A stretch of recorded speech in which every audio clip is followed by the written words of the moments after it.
consiste en une carte libre, enfin carte blanche on dit, comment on dit? Carte blanche, voilà. Donc c'est à toi.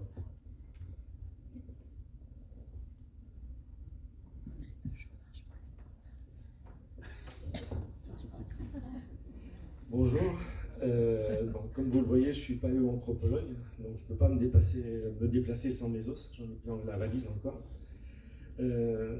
Donc l'intervention que je vais vous présenter a pour titre de mon vivant. Parce qu'il est un fait que quand on travaille sur les populations fossiles, quand on essaie de reconstruire le squelette, ici j'ai un crâne d'un néandertalien, voilà, une néandertalienne d'ailleurs, de Gibraltar, qui a 50 000 ans de plus que moi.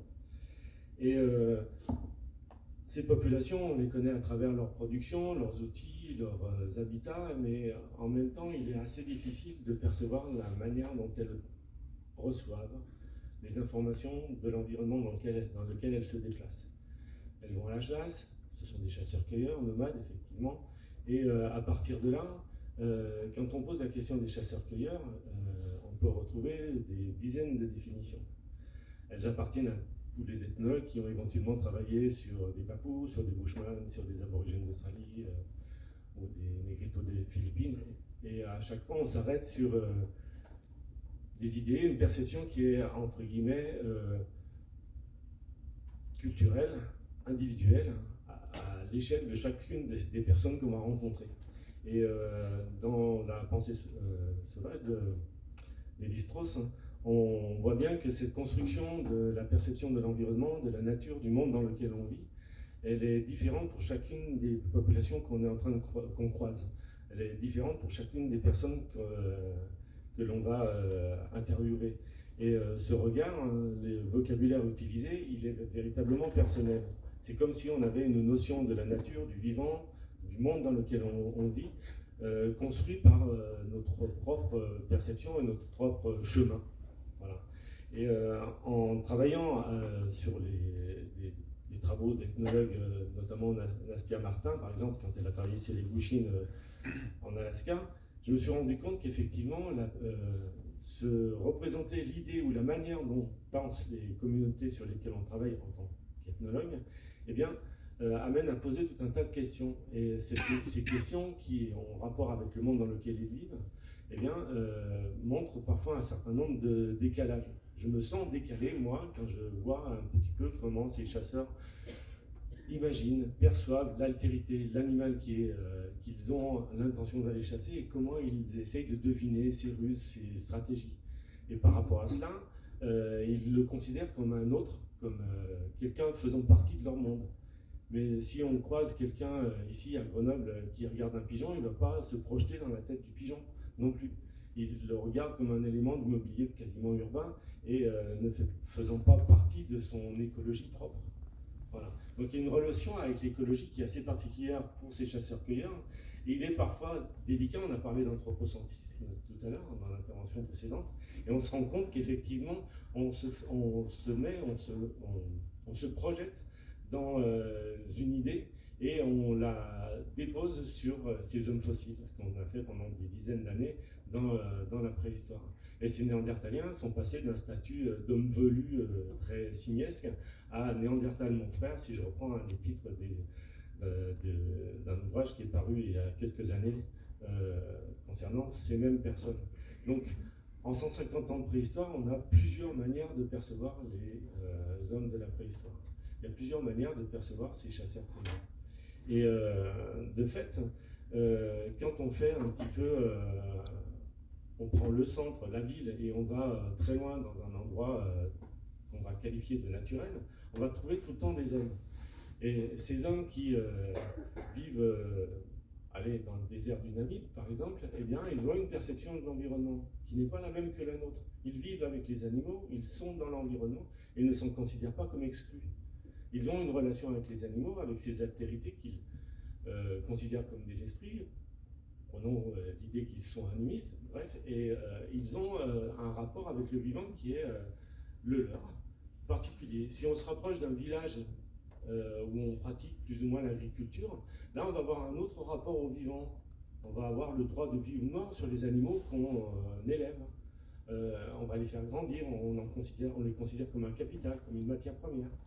Si on se rapproche un peu plus de nous maintenant, qu'on est dans une petite ville, eh bien on s'éloigne du monde vivant. La campagne, c'est ailleurs, dans le petit centre-ville, le centre-bourg, eh bien ce sont les activités humaines qui prédominent.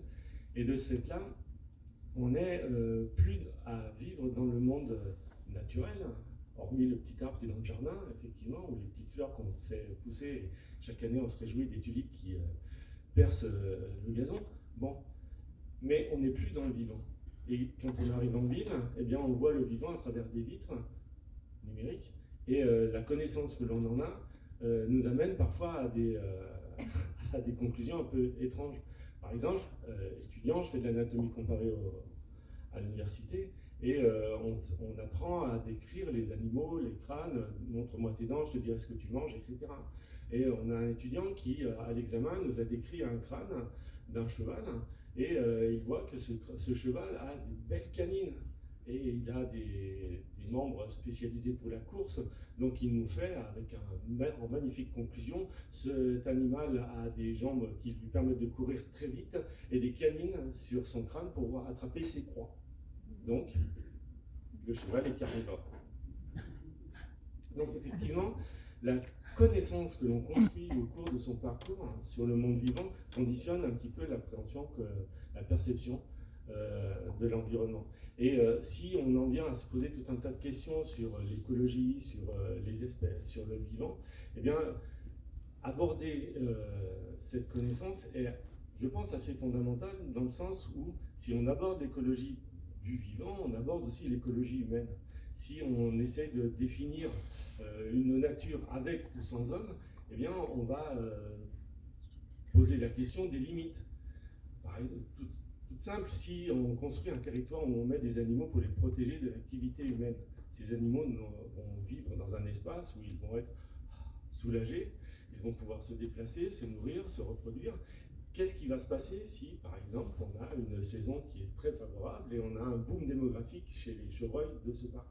Ils vont sortir des limites. Et qu'est-ce qu'on fait? On va gérer cette démographie débridée des chevreuils.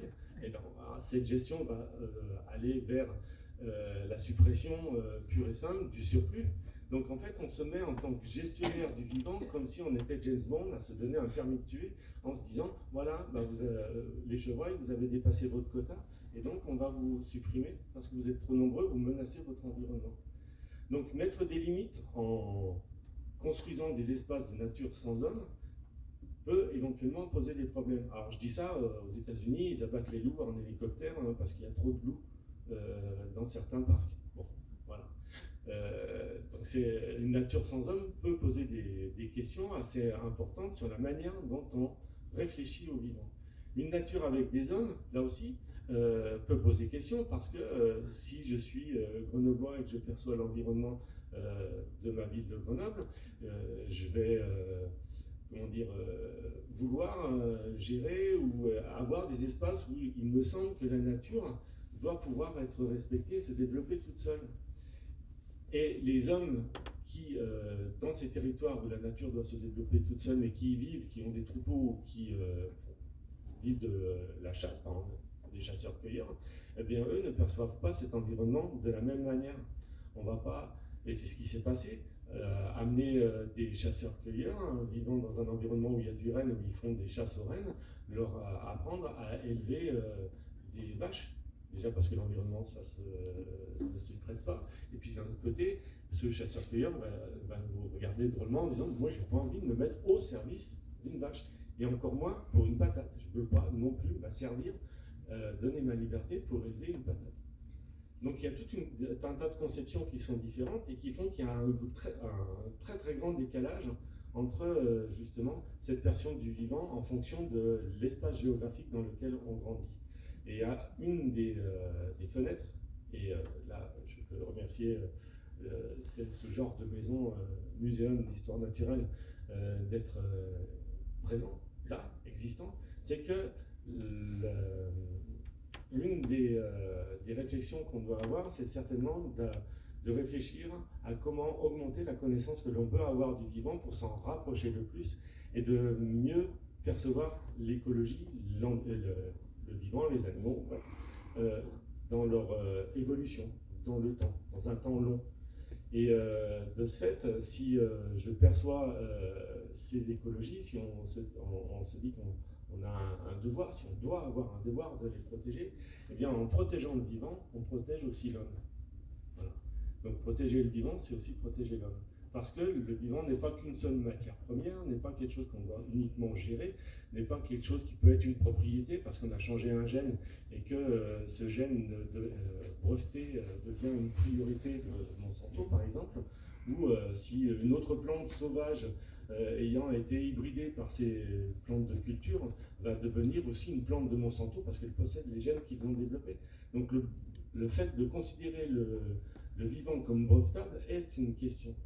Le fait d'avoir besoin de légiférer pour définir la présence des animaux, leurs droits, éventuellement, en les sortant de cette position d'objet, est une question qui est effectivement extrêmement importante à avoir.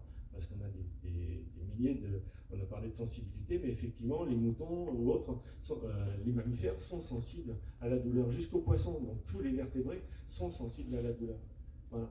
Donc cette profondeur, on ne peut l'acquérir que par une connaissance et une pratique importante de l'espace extérieur à celui de l'espace humain. Voilà. Donc je voulais apporter ce questionnement en rapport au fait qu'effectivement on ne peut pas penser aux populations fossiles de la même manière qu'on s'adresse ou on réfléchit aux gens avec qui on vit tous les jours.